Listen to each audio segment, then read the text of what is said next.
मुझे लगता है यहाँ पर हमें थोड़ा सा बदलाव करना होगा, क्योंकि मिसिसिपी का जो नतीजा आया है, मिसिसिपी में डोनाल्ड ट्रंप जो है वो जीत गए। मिसिसिपी जो है वो रेड स्टेट के तौर पर ही इसकी गिनती होती है और मिसिसिपी 6 इलेक्टोरल वोट्स जहां से आते हैं, तो फिलहाल यहां पर जो डोनाल्ड ट्रंप की पार्टी है उसने बढ़त बना रखी है। इस बीच महत्वपूर्ण, मैं फिर से एक बार इसके बारे में बात करना चाहूंगी, वर्जीनिया के बारे में बात करना चाहूंगी, क्योंकि यहां पर जो मामला है वो बेहद नजदीकी। फिलहाल कमला हैरिस, जितना मैं देख रही हूं, करीब 48% वोट शेयर कमला हैरिस की पार्टी को जाता हुआ, डोनाल्ड ट्रंप को करीब 49% वोट शेयर जाता हुआ। बहुत बड़ी बराबरी का मामला है, गिनती अभी भी चल रही है। लेकिन महत्वपूर्ण यह हो जाता है कि पिछली बार वर्जीनिया जो गई थी कमला हैरिस की पार्टी के खाते में, मतलब बाइडेन साहब को यहां के सभी जो 13 वोट है वो मिले थे।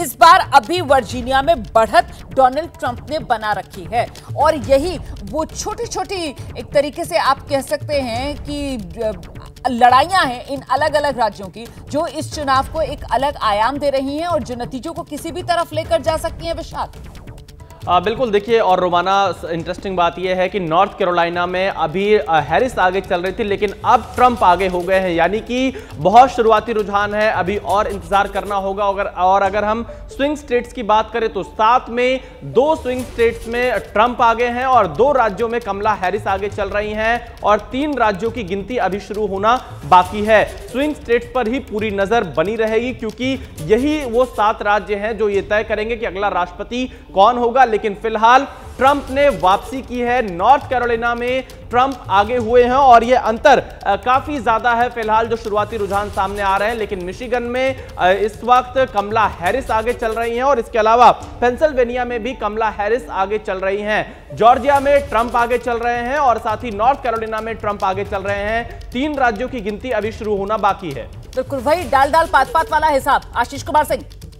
जी हाँ, बिल्कुल, बड़ा क्लोज है, और जैसा अभी मधु समझा रही थी वो बेटर ही एक्सप्लेन कर रही हैं कि at the end of it swing states पे ही डिपेंड करने वाला है, और बड़ा क्लोज। यस, ये सभी को याद है कि पिछली बार रोमाना बहुत करीबी मामला था इन स्विंग स्टेट्स में, कुछ हज़ार वोटों से इन्होंने अपना मैंडेट डिक्लेयर किया था। इस बार भी बड़ा इंटरेस्टिंग होगा, लेकिन शुरुआती बढ़त तो है, भले ही एक्सपेक्टेड लाइन पर हो, कि किसी तरह के सरप्राइजेस नहीं है। यही अपने आप में डोनाल्ड ट्रंप के लिए गुड न्यूज़ है। न्यूयॉर्क टाइम्स का मैं अभी फिगर्स देख रहा था, जो अपने असेसमेंट के मुताबिक दे रहे हैं। दे आर ऑल्सो सेइंग, वो अभी ये कह रहे हैं कि 278 उनको लगता है कि पाने में कामयाब हो सकेंगे डोनाल्ड ट्रंप, और 260 के करीब वो प्रेडिक्ट करते हैं कमला हैरिस के लिए। हाउएवर, देखते हैं, it will boil down to the swing states, वो कैसे बिहेव करते हैं, और आखिरकार बड़ी मार्जिन से अपना रिजल्ट डिक्लेयर होता है उनका, या फिर क्लोज मार्जिन रहती हैं जैसे पिछली बार देखने को मिली थी।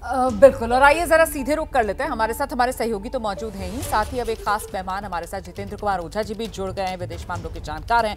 जरा उन्हीं के पास आपको लेकर चलते हैं और ओझा सर से समझते हैं। सर, आपका असेसमेंट क्या बता रहा है? ये जिस तरीके से नेक एंड नेक फाइट पूरे प्रचार में हमने देखी, अभी जो रुझान आने शुरू हुए हैं, कुछ नतीजे आने शुरू हुए हैं, वो भी सब कुछ सेट पैटर्न्स पर, और जो स्विंग स्टेट्स हैं, क्योंकि 4 स्विंग स्टेट्स में देख पा रही हूं जहां पर गिनती शुरू हो गई है, मिशिगन, पेंसिल्वेनिया, यहां पर कमला हैरिस की पार्टी बढ़त बनाए हुए, जॉर्जिया और नॉर्थ कैरोलिना, यहां पर डोनाल्ड ट्रंप की पार्टी बढ़त बनाए हुए। तो मामला बिल्कुल टक्कर वाला चल रहा है। बिल्कुल टक्कर वाला चल रहा है। टोटल जो स्विंग स्टेट्स हैं उसमें 93 ये इलेक्टोरल कॉलेजेस के वोट्स आते हैं, और ये जो कह रहे हैं वो दोनों चारों जो है सबसे बड़े वाले हैं।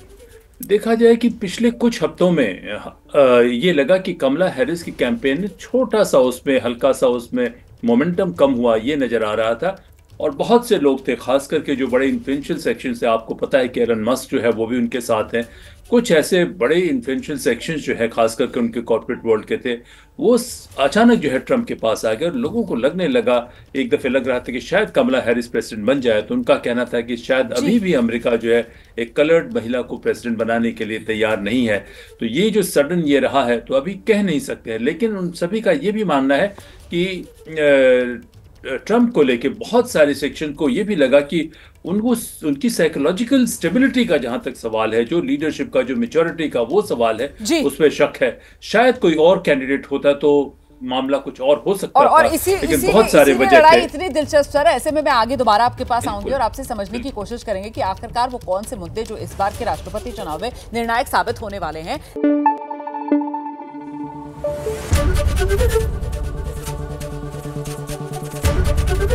एबीपी न्यूज आपको रखे आगे।